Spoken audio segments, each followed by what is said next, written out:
Donc, nous reprenons Baruch Hashem, le 12e paragraphe, donc, dans Oroth Israël, sur, je vous le rappelle, le chapitre concernant le sens même et la qualité de ce qu'on appelle la Knesset Israël. D'accord?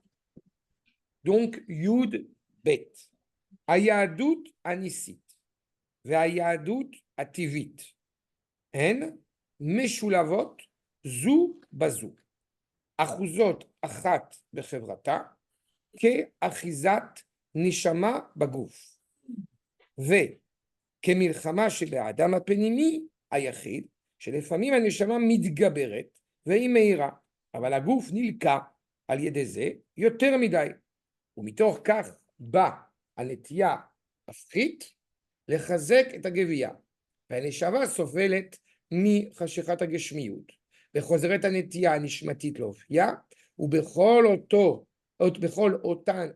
אותן העליות והירידות שיווי המשקל הולך ומתקרב, כמו כן הוא ביהדות הכללית. Je m'arrête là pour le moment parce que nous avons fini une phrase, donc on va pouvoir essayer déjà, il y a beaucoup à dire et d'étudier ensemble. Oui, c'est pour ça. On va déjà essayer de bien comprendre ce qui est ici indiqué.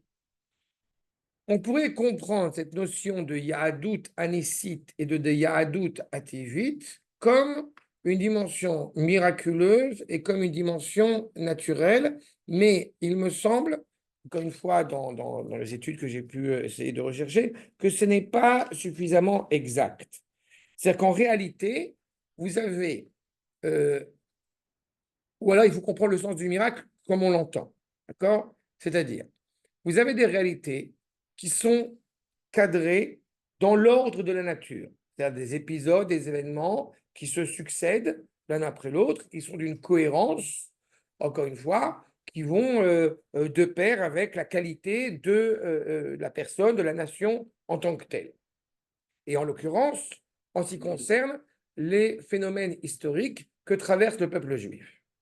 Et nous avons des événements qui bouleversent l'ordre de la nature, qui bouleversent les idées préétablies. Exemple, pour le coup, la création de l'État d'Israël en tant que tel. C'est-à-dire qu'en général, il y a un processus naturel d'une population qui s'installe sur cette terre. Et puis, à un moment donné, elle aspire à avoir l'indépendance. En ce qui concerne l'événement et l'avènement de l'État d'Israël, ça a été quelque chose d'insolite et de ponctuel en une heure, juste avant Shabbat. D'accord? Et qui est assez insolite dans toutes les régions du monde. Nous n'avons aucun exemple qui est parallèle à cela. C'est-à-dire toutes les populations qui ont eu accès à l'indépendance, comme vous le savez, elles étaient déjà présentes sur leurs terres. Oui. C'était des terres colonisées, n'est-ce pas? Et elles ont eu accès à l'indépendance. Quand on parle du peuple juif et de son accès à son indépendance, ça a été quelque chose même qui était a priori contre-productif, puisque juste avant, vous avez tous les bateaux, l'Exodus et compagnie, qui s'opposaient même à cette idée de cet État. Donc en 2 secondes, j'exagère un peu, mais c'est quelque chose qui... Donc on a une manière dans justement l'apparition de notre peuple, de notre identité, qui va de pair avec quelque chose qui dépasse l'entendement, qui dépasse le cadre de la nature, qui est donc hors norme. Et comprenez toujours que dans la notion de Ness, vous avez 2 dimensions, deux sens. Vous avez la notion de miracle et vous avez la notion d'étendard. C'est-à-dire que quand le Ham Israël se révèle dans son identité, parfois il se révèle, mais de manière, je n'aurais pas envie de dire le terme pudique, mais en tout cas, il se révèle de manière cachée, naturelle, qui n'est pas visible à l'œil nu.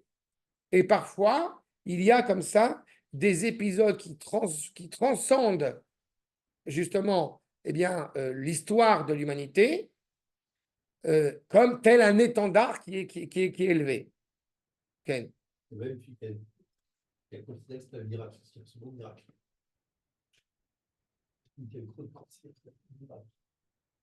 C'est ça? Ben, si même lui, il en arrive à cette conclusion. C'est bon miracle. Voilà. Oui. Oui, mais c'était le cas parce que le peuple juif, pendant Non, mais j'ai pris ça comme exemple, hein, mais il y a plein d'épisodes dans notre peuple qui sont comme ça. Tu fais une histoire, c'est le seul cas, c'est avec la limite. Oui, mais dans l'histoire d'Israël, tu as eu des épisodes, dans l'histoire d'Israël, tu as eu des épisodes comme ça qui ont été marquants. Si tu prends la sortie d'Égypte, encore une fois, à titre d'exemple, on parle de 210 ans d'esclavage. Et en à peine un an, et 1 an et 3 mois, on est devenu une réalité absolument extraordinaire. Puisque 1 an et 3 mois, les sorties d'Égypte, vous ajoutez 3 mois le Sinaï avec le Matan Torah, qu'est-ce que c'est 1 an et 3 mois après 210 ans d'esclavage? Oui, non, je disais que pendant 2000 ans, le juif était toujours, et pardon, de partout dans le monde. Il s'est, comme qui dirait, assimilé au principe de chacun des pays où il se trouvait. C'est pour ça qu'il ne pouvait pas se trouver. L'État d'Israël ne pouvait pas trouver son indépendance avec 3 millions de juifs dans le cas. Ce n'était pas possible. Il était 600 000. Je n'ai pas compris là. Je n'ai pas compris là. C'est le seul État où l'indépendance a été donnée à Israël alors qu'il n'y avait pas de population, pour ainsi dire, très peu juive. Non, il y avait une population, ça fait déjà. Avec quoi ça?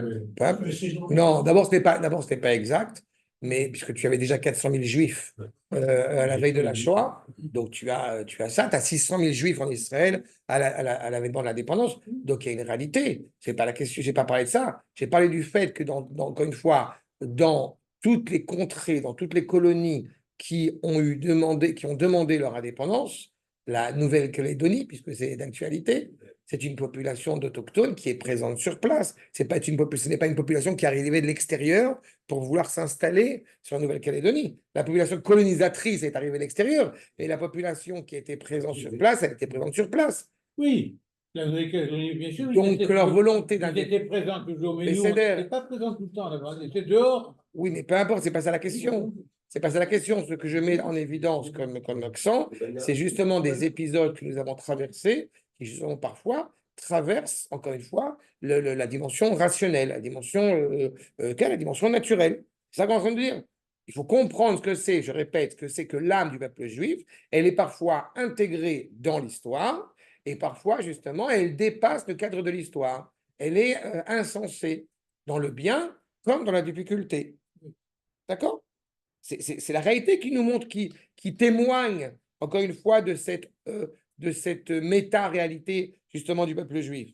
Je reprends. Ayahadut anisit ve'ayahadut ativit, elles ne sont pas séparées l'une de l'autre. Elles meshulavot zubezou. Je répète un autre exemple bien connu. Quand Sarah Emenu tombe enceinte, pour qu'elle puisse tomber enceinte, il faut que d'abord, elle retrouve le cycle menstruel. La Torah en parle, la Torah témoigne de cela. Vous comprenez bien que d'un côté, il y a une réalité naturelle, puisque le père de Yitzhak, c'est Abraham Avinu, donc on ne peut plus naturel que ça, mais qui va de pair avec une réalité donc, qui transcende l'histoire, qui transcende l'ordre naturel des choses, puisqu'a priori, une femme de 90 ans, eh bien, il n'est pas si évident que ça de redevenir une jeune femme, au sens biologique du terme. Et pourtant, c'est ce qui se passe. Mais Shulavot, Zoubezou, c'est impliqué l'un dans l'autre. Et toute l'histoire du peuple juif, elle est, encore une fois, indiquée dans cela. Si vous prenez pour ces réalités qui dépassent, entre guillemets, qui sont fantaisistes face à une réalité naturelle d'une entité quelle qu'elle soit, vous prenez l'identité grecque, les fameux Grecs qu'on aime beaucoup, comme toujours, qui ont montré qu'ils étaient pourris, comme toujours. Bref, la Grèce antique, vous avez l'Olympe, ils vivent là-bas leur destin divin, et vous avez les hommes en bas, et il n'y a aucune relation entre les deux. C'est-à-dire que le monde est dirigé par les dieux, machin, l'homme vit sa vie, le dieu vit sa vie, fin de l'histoire. Et il n'y a pas d'interrelation irrévocable entre les deux. C'est ce qui fait qu'à un moment donné, justement, la Grèce peut se libérer de ce culte mythique ou de ce culte antique. Mais, en ce qui nous concerne, c'est impensable. Ce n'est pas possible. Notre naissance, et là, ce n'est pas la naissance de l'autre abruti, c'est notre naissance en tant que telle qui est miraculeuse. et qui s'inscrit dans l'ordre de la nature. On est constamment dans cette ambivalence-là. Vous avez, et j'ai pu le sonder avec quelques amis qui sont évidemment beaucoup plus connaisseurs sur la question que moi, quand les Iraniens ont balancé leur bombe, on a suffisamment d'impact et de stratégie, d'hommes de fer, etc., pour récuser ces bombes à 90%. Mais il y a 10% encore. Oui, mais Ça veut dire que les 10%. C'était peut-être les Américains, les Mais non, et les autres les tirés aussi. Même Et même la les Jordanie, elle nous a aidés aussi. Oui, oui, mais c'est Il y en a- le Kadosh Baruch. Il y en a qui ont dit que Grâce à ceux qui étudient à l'Égypte. l'Iran a eu de la chance. L'Iran a eu de la chance. Parce c'est très que- bien que je n'aime pas ce genre de propos. Je ne suis pas méprisant à l'égard de ceux qui étudient la Torah, mais il est évident, encore une fois, c'est une cohérence. Il doit y avoir une cohérence avec cela. Scientifique, il y a un mathématicien de haut niveau qui disait que la probabilité qu'on arrête autant de missiles est invraisemblable. Ce n'est pas possible matériellement. Non. Donc, il y a autre chose. Akadosh Baruch Hu a décidé Aleph. Donc, ce sera Aleph. Dans la nature et hors nature.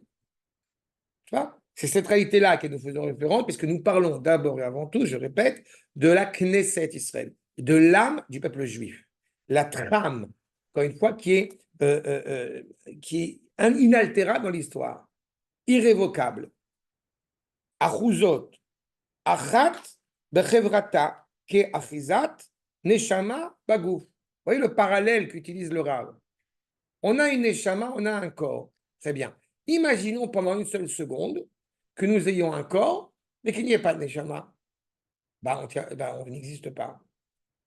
Bon, alors imaginons qu'on soit une neshama, mais il n'y a pas de corps. Ça ne marche pas.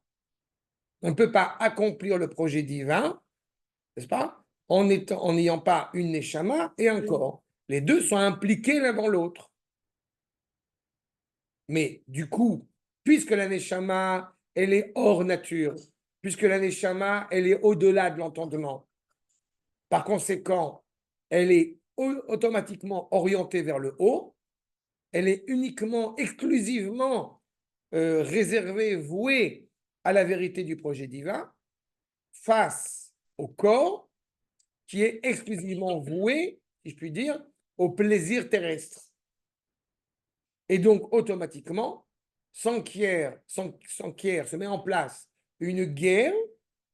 Quand je dis une guerre, quelle que soit la guerre, ça peut être une simple tension. Il y a une tension entre les desseins EINS de la Neshama et les desseins du corps. On aurait envie de dire pourquoi est-ce que Akadosh Baruch Hu, allez, envoie directement une bombe sur Gaza et on a fini. Mais en réalité, non, mais en vérité, ça ne va pas résoudre le problème. Oui. Non, parce qu'il y a une implication justement de la créature. N'oublions pas, l'âme du peuple juif, elle est partie prenante, elle est actrice dans le projet divin. C'est ça l'objectif. Donc on ne peut pas imaginer que la Neshama, elle puisse agir sans que le corps corrobore à cette action. Mais on a besoin de la Neshama pour aussi élever le corps en étant orienté vers cette direction. Ou Kemilchama, chez Adam Apnimi Ayachid. Nous prenons en considération la guerre que l'homme, individuellement, mène entre ses pulsions physiques et ses aspirations, encore une fois, de vérité, d'idéal. Chez les familles, Maneshama Mitgaberet. Quand on se remémore, j'évoquais la dépendance d'Israël, où vous ne pouvez pas imaginer dans aucune région du monde la noblesse de ces gosses de 18 ans, de 20 ans, de 25 ans qui partent à Gaza et avec le cœur élevé. Je disais à Guy tout à l'heure, pour la petite anecdote, que j'ai des élèves qui m'ont envoyé en WhatsApp en me signifiant combien ils sont contents. Ça y est, ils rentrent à Rafiach.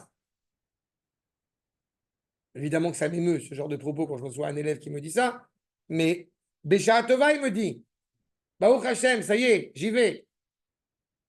C'est-à-dire qu'on a des gosses qui sont d'une noblesse extraordinaire, et j'aurais presque envie de vous dire, c'est pas le corps qui parle. C'est leur neshama qui les mène à agir de la manière suivante et d'être aussi impliqués, d'être aussi élevés. tous les jours. D'accord? Ouais. J'ai livré dans un cours, il n'y a pas longtemps, les enseignements que j'ai reçus du Rav Shmuel Eliyahu récemment sur le fait, justement, à la Knesset Sefer Torah, je l'ai répété dans un autre cours, que on a fait la Knesset Sefer Torah pour l'élévation de l'âme, comme on dit, l'Eilu Nishmato de Amicha et Shemikom Damo. Et le Rav Shmuel Eliyahu, il a dit une phrase qui m'a beaucoup plu sur cette idée que ce n'est pas le bon terme parce qu'ils n'ont pas besoin de s'élever. Ils sont à un stade, ils sont à un niveau où ils ne peuvent plus s'élever plus haut que ça, ils sont le plus élevés que ça. Ceux qui ont besoin de s'élever, c'est nous. Parce que nous n'arrivons pas à être au niveau de ces jeunes extraordinaires qui ont fait ce qu'ils ont fait. Bon, je vous rassure, justement, pour la petite histoire, on n'est pas obligé de mourir pour arriver à ce niveau-là. Maran Bet Yosef, il est connu que le Maran Bet Yosef, Rav Yosef Karo, il voulait mourir.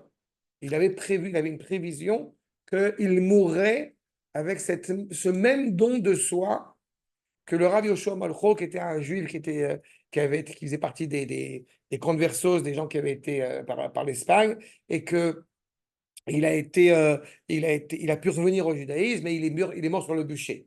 Et Maran Bet Yosef, il avait dit, moi aussi je mourrais comme ça. Et puis, il s'est avéré que Baruch Hashem, il a bien vécu. Il est mort à une mort ça. Et comment c'est possible dans ce cas-là de dire que lui aussi, il a fait un don de soi exceptionnel? Ben, on peut aussi arriver à cette dimension-là par l'étude de la Torah.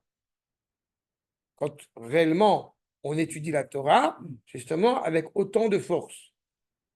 C'est le moment où, justement, on est profondément rattaché à cette Neshama. D'accord? Rassurez-vous, ce n'était pas donné à tout le monde. Mais Maran Bet Yosef, il y en a quelques-uns quand même qui sont suffisamment exceptionnels. On s'approche de l'Akba Omer, vous avez Rabbi Shimon. J'aime à chaque fois répéter quand les gens me disent mais Torato Manuto, c'est-à-dire Rabbi Shimon, que il n'a pas besoin a priori de faire la prière même parce qu'il est tout entier Torah. Alors quand on me dit ça, je dis quand tu seras prêt à être 12 ans dans le sable, à manger des caroubiers et boire de l'eau, je te croirai. Voilà, voilà. Bon, en attendant, moi j'ai mangé des caroubiers, c'est pas bon. Et en plus, avec ou sans kippa, à côté l'un de l'autre, c'est comme une seule personne. Cette union qu'il y a entre eux. Bon, rien. C'est Ah, bon. C'est un truc comme ça, un fruit comme ça. Qui t'as vu un fruit comme ça? Pékin, là-bas? Rabki, Nachon. C'est là-bas qu'il y a le caroubier. C'est là-bas qu'il y a le caroubier et qu'il y a la grotte de. Oui, c'est même pas une demi-heure d'ici. Non, Méron, c'est là où il y a sa tombe. Mais là-bas où il y a sa grotte. C'est la grotte où il était. Aujourd'hui, on voit là. En tous les cas, vous avez des fois cette réalité-là où la Neshama, elle prend le dessus sur le corps. C'est ce qu'il nous dit. Vei Meira, et elle est claire. Mais du coup, un tel éclairage, une telle élévation, évidemment, le corps, eh bien, subit ces privations, subit cette souffrance. Je n'ai pas pris l'exemple de Rabbi Shimon par hasard, puisque quand il va sortir après 12 ans, n'est-ce pas, de la grotte, il va aller dans les bains, se prendre une douche, et le Chacham voit les traces, les blessures que le sable lui a fait sur son corps, qu'il n'avait pas forcément ressenti pendant 12 ans, puisqu'il était totalement inscrit dans cette Neshama. Donc, se réserver à la Neshama, ça, effectivement, c'est une grande élévation, un grand éclairage, mais ça a des répercussions sur le corps. Et parfois même trop. C'est ce qu'il nous dit. Avala gouf nilka aliedeze, yoter midai. Tu t'oublies. On se rappelle du Rav de Rabbi Akiva. Rabbi Eliezer ben Orkenos. Son père, il ne voulait pas qu'il ait étudié la Torah et tout ça. Et comme il n'avait pas beaucoup d'argent, il mangeait de la terre pour se nourrir. Ce qui a dégagé une haleine inconfortable. et jusqu'au moment où le Chacham, le Rosh Yeshiva s'en est rendu compte et il est devenu un grand Chacham, etc. Mais le don de soi pour la Torah, pour être prêt à. Hein, il a la zaken sur le toit, vous connaissez tous pendant l'hiver avec la neige. Vous savez, il n'avait pas d'argent pour payer le chômeur, il ne voulait pas louper le cours de Torah, il était sur le toit. Sur le toit, sur la fenêtre, bon, c'est une histoire là-dessus. Mais dans l'idée que on donne tellement de force à cette neshama que le corps automatiquement, il en pâtit. Et que Dieu préserve parfois trop. Et là, je ne parle que des cas qui, j'ai envie de dire, sont permis. C'est-à-dire qu'en aucune manière, une personne pourrait, en l'occurrence, se dire je me réserve à ma neshama, par conséquent, je ne me marie pas et je ne sais quoi d'autre comme bêtise. Ça, évidemment, ce n'est pas du tout de chez nous.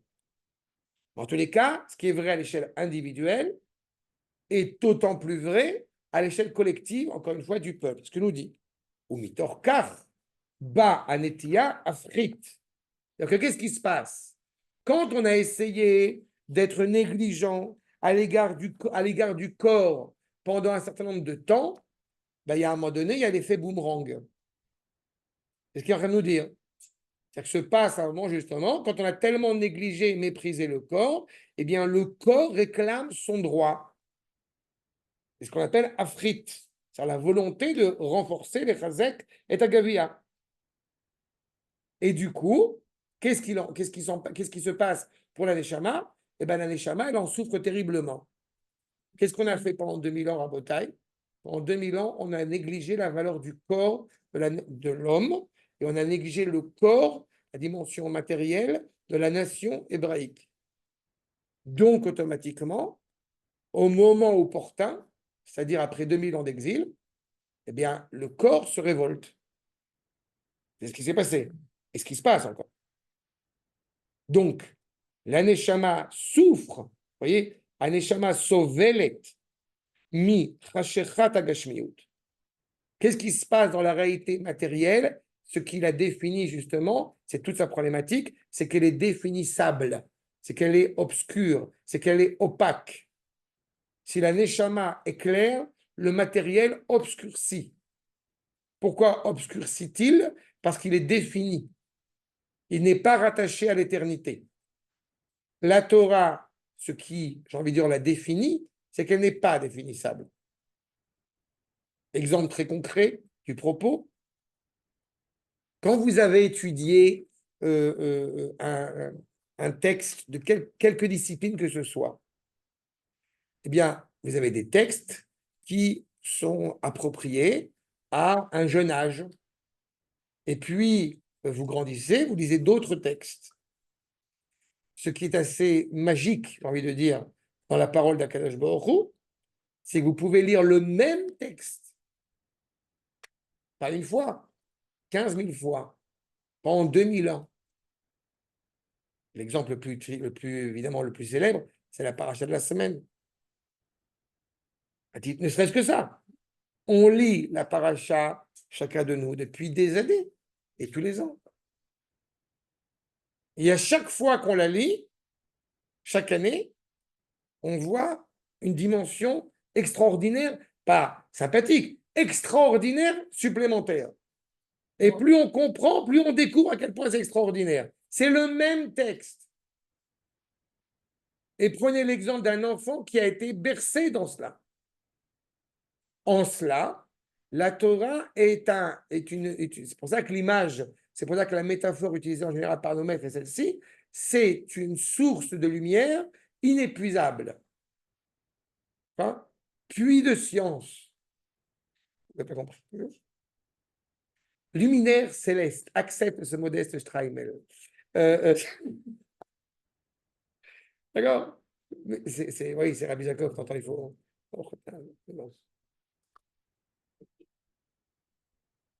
Regardez ces classiques. Donc, c'est un éclairage extraordinaire. Face à cela, il y a clairement même une dimension ça ne veut pas dire qu'elle est méprisable, mais l'inconvénient, j'ai envie de dire, de la matière, c'est qu'elle peut nous rendre esclaves de cette matière. Et c'est en cela où elle est justement obscurité. On compare souvent le rapport entre la neshama et le corps, entre le paysan et la princesse. C'est-à-dire que le paysan, il a beau être très sympathique dans l'image qui est donnée, il peut vouer son épouse de cadeaux, mais ça ne vaudra jamais le palais royal dans lequel la princesse a grandi. C'est ça le parallèle qui est mis en place. Donc, Sovelet michashirat agashmiut, vechozeret netia nishmatid loofia. Donc, il y a un échange constant et une tension constante entre ce corps et cette neshama qui amène à des hauts et des bas, qui amène justement à des moments de grâce et au contraire des moments malheureusement de descente, en tout cas de déception peut-être. Ou bechol otana aliot vayeridot shivui amishkal oler umitkarev. En fait, tout cela n'a qu'un seul but, nous dit déjà ici le Rav, c'est de permettre à arriver à l'équilibre. Il faut atteindre un équilibre où justement la neshama et le corps puissent trouver tous les deux leur place à la juste mesure. Et donc à chaque fois qu'on va faire preuve, pour le coup, à juste titre, d'extrémisme d'un côté, automatiquement, il y aura un extrémisme de l'autre côté qui va apparaître. Jusqu'au moment où on l'avait étudié ensemble dans les 8 chapitres, les Shmoné Prakim du Rambam, la voie médiane, le chemin d'or, où justement on a cette voie cohérente. Kemochen, ou beyadut aklalit. Donc ce qui est vrai à l'échelle de l'individu, et donc ce dynamisme, cette constante justement d'aller de fil en aiguille, hein, d'aller d'un bord à un autre. On se rappelle de cet enseignement de Rabbi Nachman, n'est-ce pas? Le monde est comparé à un pont étroit. Si le pont était large, ce serait plus facile. Et comme c'est un pont étroit, donc toute la journée, on est dans cette réalité voilà, le pont de singe, quoi. On va d'un côté et de l'autre, en essayant de tenir le cap, jusqu'au moment où on arrive à avoir justement cette voie sereine. Et bien, nous dit le Rav, ce qui est vrai à l'échelle de l'individu n'est pas moins vrai à l'échelle du peuple. Kshe rayonot, tolodot, ayadut, anisit, midgabrim, ayadut ativit, nilka.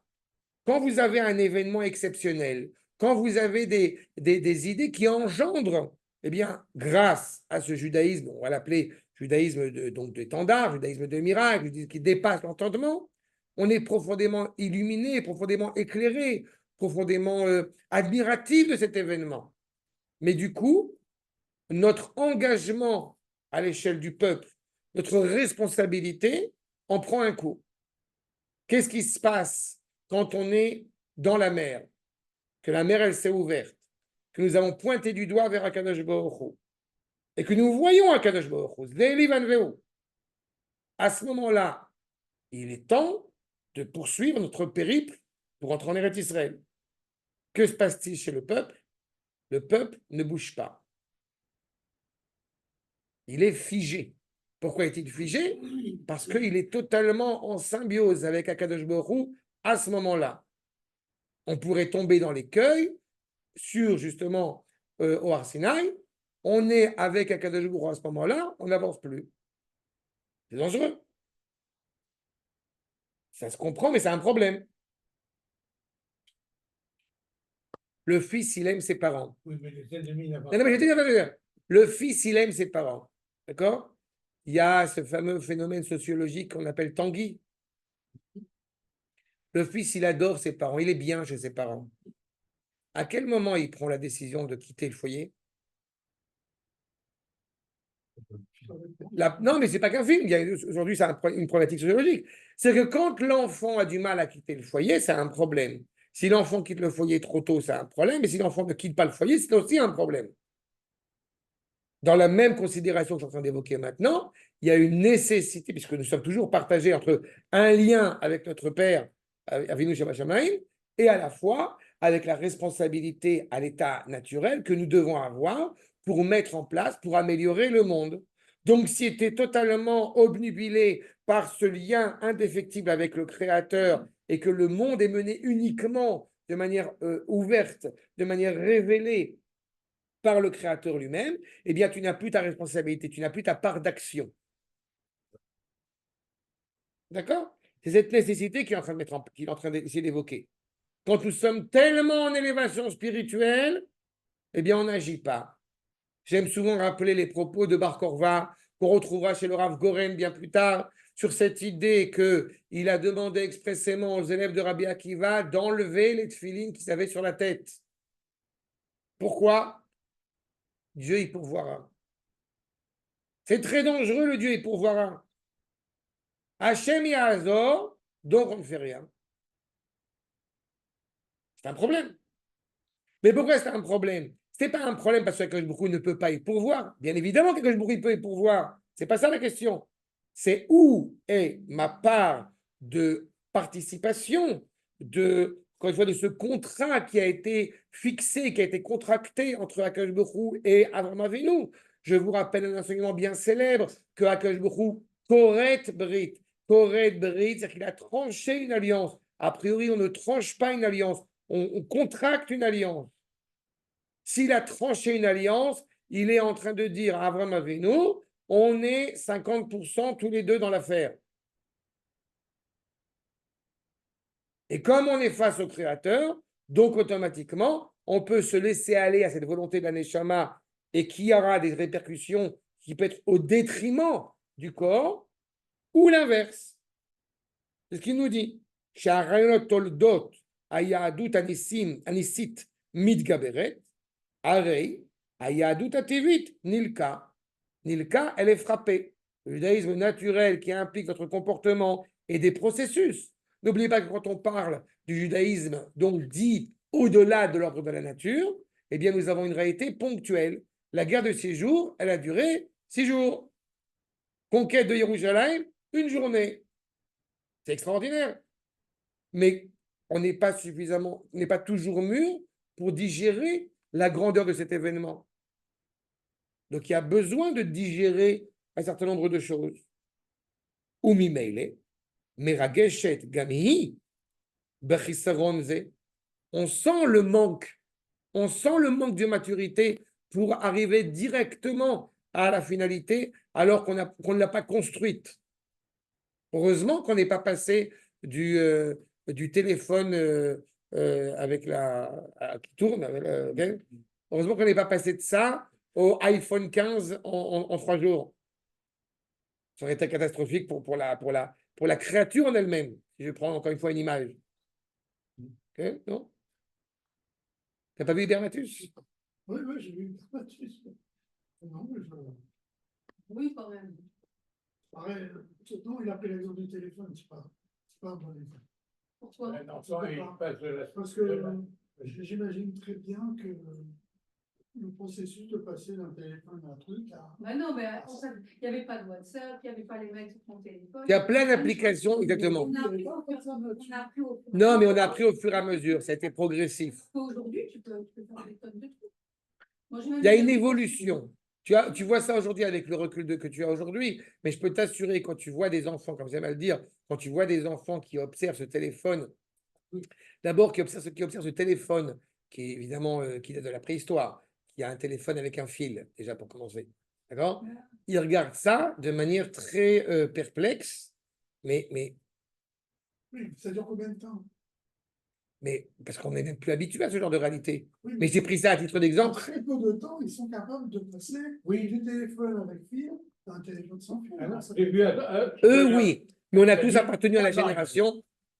On a tous appartenu à la génération, je suis navré de te le dire, on a tous appartenu à cette génération où on a rigolé de nos parents quand ils avaient le magnétoscope, qu'ils n'arrivaient pas à s'en servir, à comprendre ce qui se passait, et que nous, en 2 secondes, on a compris sans avoir lu la notice.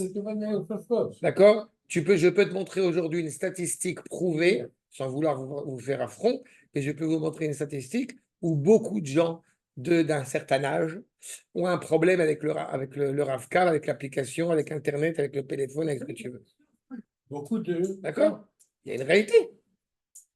Donc, il y a une évolution constante. Même qu'en France, on peut faire encore sur papier la déclaration fiscale à partir au-dessus d'un certain âge. Les gens qui ne sont pas... Je n'ai pas compris un mot. Là, pour l'image, ce que je veux dire, c'est qu'il y a un manque. Quand une opération, quand j'ai pris ça à titre matériel, encore une fois, mais quand il y a un bouleversement, encore une fois, qui est insolite et qui est comme ça, qui transforme totalement les mentalités, qui peut être dangereux pour, encore une fois, les créatures qui évoluent naturellement. D'une certaine manière, quelque part, ça a été même une aubaine de penser que la Terre était plate pendant quelques centaines d'années. Même si, évidemment, c'est une erreur. Mais quelque part, ça permettait aux gens de ne pas avoir le sentiment de perdre pied, entre guillemets, de se dire, mais on est où? Ça a aidé, mais ça a un problème. C'est une évolution constante. Oui, bon, ça, c'est... En tous les cas, c'est ce qu'il nous dit. Ativit nilka. וממילא מרגשת גם היא בחיסרון זה, שבליקוי זה של היהדות הטבעית עובד הוא ההוד שבקומתה הרוחנית של היהדות את בסיסו. Qu'est-ce qui est extraordinaire, j'ai envie de dire, une des choses qui est extraordinaire, c'est son harmonie, c'est sa cohérence. Hod, c'est rattaché au Kohen, c'est rattaché à Aaron à Kohen. Vous avez justement cette idée que chaque chose se met en place progressivement. C'est ça qu'on appelle le judaïsme naturel. Un enfant, grâce à Dieu, ne continue pas à grandir en sortant de la matrice de sa mère, comme avec la même rapidité, la même vitesse que quand il était dans la matrice de sa mère. Heureusement, ça se calme après, sinon il fait des... Et même dans l'évolution, encore une fois, mentale, et progressive, et technologique, même de la créature elle-même. Il apprend à parler, il apprend à marcher. Ça se fait et c'est même nécessaire à sa bonne évolution. Donc si, encore une fois, il sort et tac, il marche directement, ça serait un problème.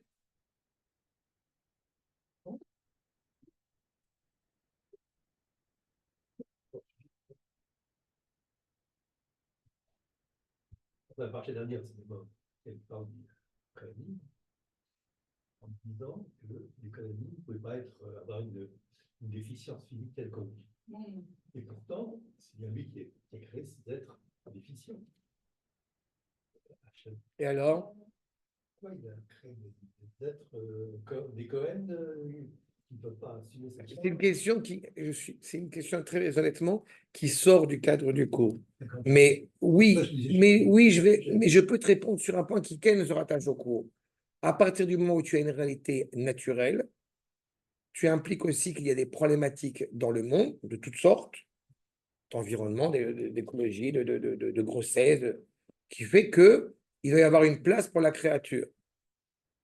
Et une place pour la créature implique d'une créature qui est autonome, qui s'assume. Par conséquent, la possibilité d'accident. Et il est certain que cela ne peut pas convenir à ce qui représente la maison parfaite, l'homme parfait, le vêtement parfait et l'hôtel parfait. D'accord? Et c'est pour cela que justement, dans cette réalité-là, où même la bête ne pourrait pas, entre parenthèses, être sacrifiée, si elle avait ça. Parce que le Cohen n'est pas un être, n'est pas justement un être comme le commun des mortels. Il a une représentation qui est fondamentale, d'abord pour le peuple tout entier. D'accord? C'est pour ça que justement, pour le coup, dans le Beth Amikdash, j'ai presque envie de te dire, il n'y a pas de place, par rapport à notre propos, il n'y a pas de place pour la Yahadut Tivit. Il n'y a pas de place pour ce judaïsme progressif. Quand tu vas dans le Beth Amikdash, tu es dans la maison par excellence. Donc l'homme doit être parfait par excellence. Ceci étant dit, sache-le, puisque la question notamment a été posée, au Rav Aviner, il a un livre sur Mikdash Ertuv, lui aussi est Cohen, une personne qui aurait un problème de vue, mais qui est guérissable, même par laser, pourrait travailler dans le Beth Amikdash. Mais un gaucher, par exemple, ne peut pas travailler dans le Beth Amikdash. Okay. C'est pas, encore une fois, c'est pas un défaut au sens où les nations, les cultures se sont précipitées de dire, mais par rapport à l'agissement dans le monde, il faut être droitier dans le Beth Amikdash. Celui qui est ambidextre, alors ça. il y a une possibilité. Il y a tout un ensemble de halachot là-dessus. D'accord? En tous les cas, donc on se rend bien compte, évidemment, que. Mais moi aussi, j'en connais. Non, mais ce n'est pas une question de moralité. J'ai bien dit, je suis gaucher, donc je suis bien blasé, mais je ne suis pas Cohen. Moi, je vais passer un laser bientôt. Mais je peux te dire, Ken, ce n'est pas une question de bien ou pas bien. C'est une question, quand je vois par rapport à ce qui reprend à l'échelle, encore une fois, dans l'agissement, et après, vous rentrez dans la Kabbalah, la droite, la gauche, etc. D'accord? Mais le fait est, c'est qu'effectivement, donc, on sent bien, je répète, cette notion, encore une fois, de l'harmonie à laquelle nous aspirons, eh bien, elle est préjudiciable, elle est négligée au profit de la dimension d'éternité que représente la Yahadout Nissit.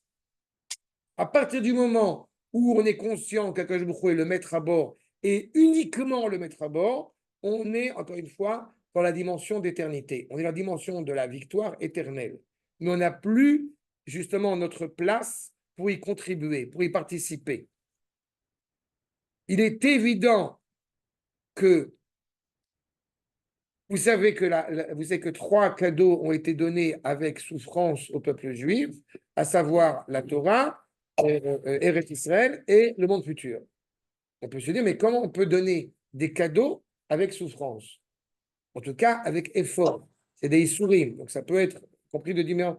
Mais il est clair que ce n'est pas donné de manière justement impromptue. Parce que justement, on sera capable, on pourrait se dire, on va être capable d'apprécier le cadeau à sa juste mesure parce que on va l'avoir avec effort. Et par rapport à ce que je suis en train d'évoquer maintenant, ce n'est pas la seule réponse. En réalité, il y a une réponse plus profonde que celle-ci. Je veux que tu y participes pleinement. Je veux que justement, tu puisses être fier d'avoir mérité que ça t'appartient aussi à toi et pas que à moi. C'est le danger. Vous faites un chèque d'1 million de dollars à quelqu'un, il aura tout le sentiment qu'il vous doit quelque chose. Mais la noblesse, si je puis dire, dans la volonté, la grâce, dans la volonté d'Akadosh Baruch Hu, c'est justement de vouloir vous donner 1 million de dollars en, je ne vais pas dire en vous faisant croire, mais en vous donnant le sentiment que ça vous appartient pleinement. Que vous avez agi pour atteindre cela. C'est ça l'harmonie. C'est ça l'harmonie. On se rappelle quand on fait la tzedaka, c'est la même problématique. Je veux aider mon prochain, mais justement, ce qui m'importe, c'est mon prochain, c'est pas moi. Ça, c'est le Hod. Aaron à Cohen, c'est l'harmonie, encore une fois, au sein du peuple. Cette harmonie-là est mise en ballottage, si je puis dire, s'il n'y a que la présence, encore une fois, de ce judaïsme qui est hors nature. Je reprends, Oved ou Arod chez Bimkomata, Aruchanit chez la Yahadut, et Besisso, ou Mimeile, Beade Chutza le Kaver Teraba, justement, à partir du moment où on sort de ce cadre-là, d'accord? Venilka gam ken anetzach sheba Yahadut. Si on agit uniquement selon l'ordre de la nature et que tout se construit uniquement selon, j'ai envie de dire, la raison de l'homme, alors automatiquement, le projet absolu, fondamental et élaboré par Akadosh Baruch Hu est mis en retrait, ne peut pas apparaître pleinement, ne peut pas se découvrir. Donc là, encore une fois, comme on n'a pas de la tension à l'échelle individuelle, on a une tension à l'échelle collective. Anisiyut sheba, ve'alach machshavotea, omek regashotea, ve'chotem ha'ma'asi shela. Tout ce qui est motivé uniquement par cette pensée qui nous rattache encore une fois à Akadosh Baruch Hu, exclusivement à Akadosh Baruch Hu, eh bien, est hésitante, tremble, Adashir bekoach achazara atrufa, jusqu'au moment où elle peut pleinement revenir, pleinement s'exprimer. Aolechet uba bemesher shel tkufot shonot. Donc elle va apparaître à différents moments. Vous avez l'exemple dans le temps, c'est pas les Moadim. Les Moadim, ça vient de Idvaadut. C'est des moments privilégiés où je monte où je suis hors norme, hors temps. Je prépare encore un khatan à son mariage. Et une des choses qui m'a toujours beaucoup fait rire quand je les prépare à leur expliquer cela, c'est qu'on passe du temps à, à penser à tous les détails du mariage, les fleurs, la nappe, le machin, les trucs. Il a fait. Et quand on arrive le jour du mariage, le khatan et la kala, on a l'impression qu'en 2 secondes, c'est fini. Et on n'a rien vu. Pourquoi on n'a rien vu? Parce que nous touchons la quintessence de la simcha, et cette simcha, elle est hors nature, elle est hors norme. On n'est plus dans un processus naturel. C'est à cela auquel nous faisons référence. Donc, à différents moments dans l'année, on sort du cadre. Aux 3 régalim, on sort du cadre. On monte à Yerushalayim. Le Shabbat, ce n'est pas le 7e jour, c'est au-dessus. C'est une préfiguration du monde, justement, accompli. Rosh Chodesh. Tous les épisodes, encore une fois, qui sont justement, apparaissent, pas pour nous couper de l'ordre de la nature, mais qui vont en fait permettre de donner sens à cet ordre naturel des choses.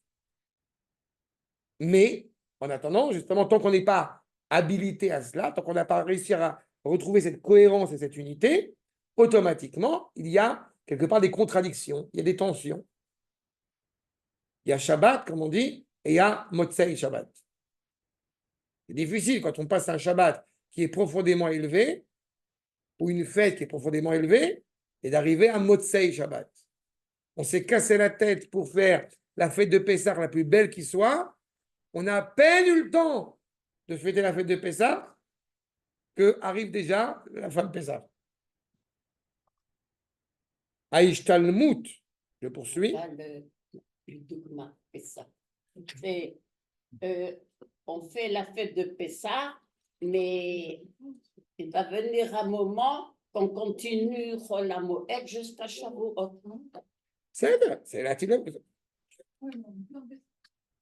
Aïch Talmud akomatit. Vous voyez? Qu'est-ce que le Rav appelle Aïch Talmud? Ça, c'est un terme que je trouve exceptionnel chez le Rav. Cette notion d'amélioration constante. Nous ne sommes pas dans la perfection, nous sommes dans la perfectibilité constante. C'est la Ishtalmut. Ishtalmut akomatit. Chez la Houma, cette perfectibilité constante qui, de la même manière qu'au niveau de l'individu, permet d'arriver à un équilibre, eh bien, la perfectibilité constante qui permet à la nation d'arriver à cet équilibre. Ishtalmut akomatit, chez la Houma, le Shivuya Mishkal, Olechet ou Mitkarevet. C'est-à-dire que la notion d'éternité va de pair avec l'harmonie dans l'ordre de la nature. Anetzach ve'ahod, yardav, ensemble. Mashpi'im, hem et kocham. Ve'knesset Israël, mit'ale alehem. L'âme de la nation hébraïque est justement, qui est au-delà de cela, qui est l'expression la plus optimale de cette coïncidence, ça se rencontre, la coïncidence entre la notion de Netzach, comme je l'ai dit, cette notion d'éternité, encore une fois, et d'harmonie. On le voit bien avec tous les épisodes. Là, je prends des réalités qui ne sont pas toujours agréables, mais sachez observer la noblesse du peuple qui est vraie, mais d'autant plus vraie depuis 6 mois, d'autant plus révélée depuis 6 mois, qui dépasse l'entendement. On est en train de vivre, et encore une fois, qui peuvent s'avérer très douloureuses, j'en conviens, mais nous sommes en train de vivre des réalités qui sont extraordinaires, qui ne sont pas du tout rationnelles. En cela, c'est extraordinaire. Ça sort de ce cadre-là. Vous savez, j'avais déjà eu l'occasion de le rappeler, que Mori Rabbi avait dit que les soldats que nous rencontrons à notre génération n'ont rien à envier aux légions de David Amelech. C'est-à-dire que faire un parallèle entre les armées de David Et les soldats que nous rencontrons aujourd'hui, vous voyez quel impact. Ce n'est pas pour abaisser la légion de David, au contraire, c'est pour montrer la grandeur des soldats que nous rencontrons aujourd'hui. Et pas seulement les soldats, entre parenthèses. Toute la réalité du peuple, elle vit des moments, encore une fois, qui sont impressionnants. Et c'est justement dans cette réalité-là, quand on met ensemble cette harmonie et cette notion d'éternité, que comme il est écrit dans le Sefer Vayikra, Oler itrem komemiyut. Regardez le verset. Oler itrem, donc c'est que je vous il va avec nous, komemiyut. Komemiyut, sous-entendu, deux komot. Il y a deux étages, il y a deux dimensions. Comme j'ai coutume de le rappeler, le Rav Kook, à l'époque où on brandissait l'étendard du sionisme, le Rav Kook n'a pas dit que ce n'est pas un bon étendard. Il a dit c'est extraordinaire, mais il faut lui adjoindre un autre étendard, l'étendard de Yerushalayim. Sion, Yerushalayim. Eretz Komemiyut. C'est deux étages. Vous avez une dimension extérieure, naturelle, qui s'inscrit dans l'ordre du monde, et une flamme, j'ai envie de dire, qui transcende cette réalité-là, qui vient de l'intérieur. C'est ça qu'il est en train de nous dire. Et pour arriver à cela, pour arriver à cette cohérence et cette harmonie, eh bien, ça prend énormément de temps, et en attendant, il y a des tensions constantes. C'est clair jusque-là? C'est ça? Achav. I amakor le yadut bichlala bishnei arachim ha-klalim.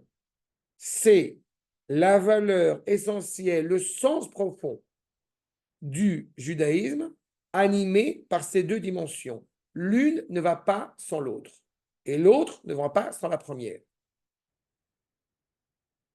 I ola al shnehem bemaout haitchalkut shelem. Nous ne parlons pas, je me permets de le rappeler, nous ne parlons pas de spiritualité et de matérialité, nous parlons d'Israël. Quelle est la différence? Si je parle de spiritualité et de matérialité, je conçois qu'il y ait deux dimensions distinctes l'une de l'autre. Comme j'aime à le dire, si j'utilise cette expression de « il faut séparer la religion de l'État » ou « il faut unifier la religion et l'État », dans les deux cas de figure, je conviens qu'il y ait deux dimensions totalement dissociables l'une de l'autre. À partir du moment où je parle d'Israël, et que je convis et je conçois et que je comprends, je saisis ce que c'est que l'âme du peuple juif, eh bien, je comprends que ces deux dimensions qui n'en sont en réalité pas deux, mais une seule, avec deux visages, mais c'est une seule dimension, et par conséquent, qui est indissociable, qui n'est pas divisible. On ne peut pas parler d'Eretz Israël sans parler d'Akadosh Baruch Hu, on ne peut pas parler d'Akadosh Baruch Hu sans parler d'Israël. Kucha Berichu Ve Oraïta et Am Israël, Chad Hu. Tout cela n'est qu'une seule chose. Dans les prises de position. Également, il faut que ce soit une prise de position commune, en accord. Je n'ai pas compris ta question. Il y a une tête qui décide. Et alors? Tu parles de la religion et de la avec Eretz Israël. Alors? Donc, moi, je ne vois pas la religion dans le processus des décisions à prendre en Israël. Des décisions importantes. Le terme de religion m'exaspère, donc je ne l'utilise pas en général. Si tu veux parler de savoir, est-ce qu'on veut parler de Eretz Israël sans parler de Torah, de parler de Torah sans parler d'Eretz Israël, cela ne. Le mot Torah avec Eretz Israël, ça ne va pas si je parle on ne fait pas d'amalgame entre Torah. Torah, c'est quelque chose à part.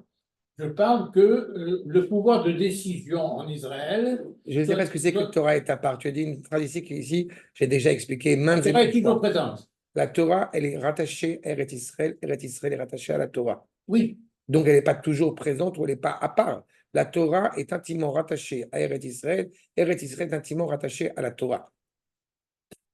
Si tu parles de savoir maintenant, est-ce que je dois aller voir le Rosh Yeshiva pour savoir comment je vais attaquer Rafiach?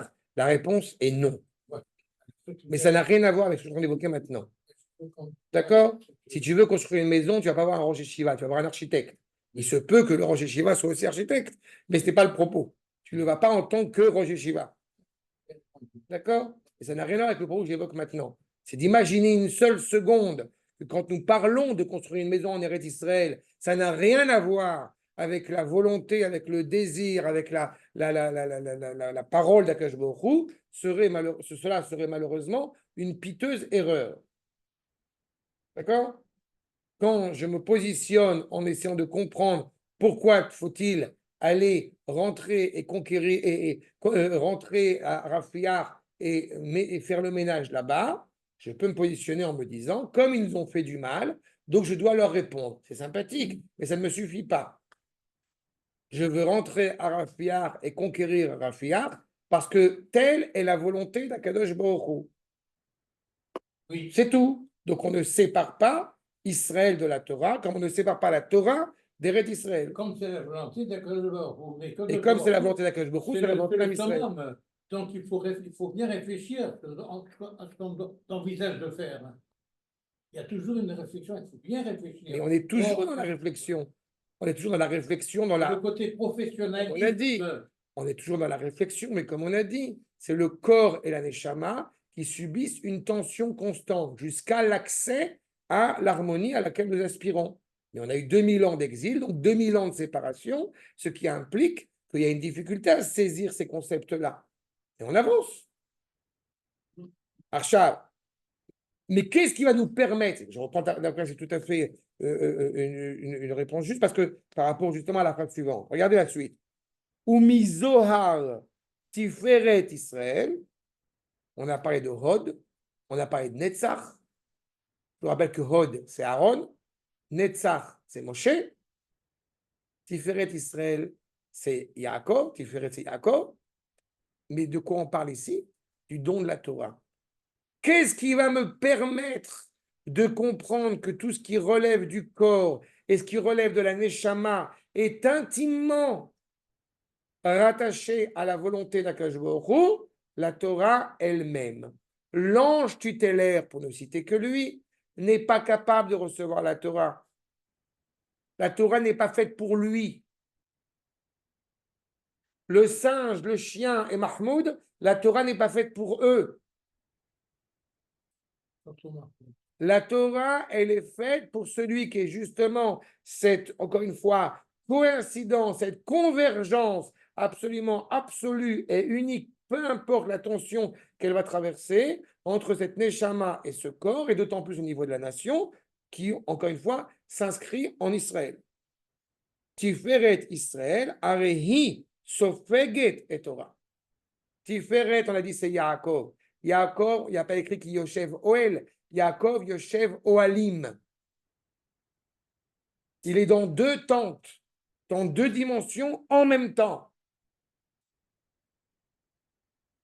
Elle éponge, Sofeg, elle éponge cette luminosité. Ou mimele, mit masgot, ça climate, ça s'accorde. En shtei atsurot alalu, asher le Knesset Israël. Vous voyez que c'est un processus. C'est un processus progressif pour bien saisir, encore une fois, que la parole d'Akadosh Baruch Hu est rattachée à l'âme du peuple, que l'âme du peuple est rattachée à Akadosh Baruch Hu. Anisit ve ativit, ensemble, indissociables, inséparables l'une de l'autre. Bechol istaoufotehem, bemahamad kaze, shekol achat marchiva. Si on ne met pas le resh et le het au bon endroit, on fait exactement l'inverse. Regardez bien. C'est marchiv. Qu'est-ce que c'est que l'éarchiv? C'est élargir. On veut élargir la tente.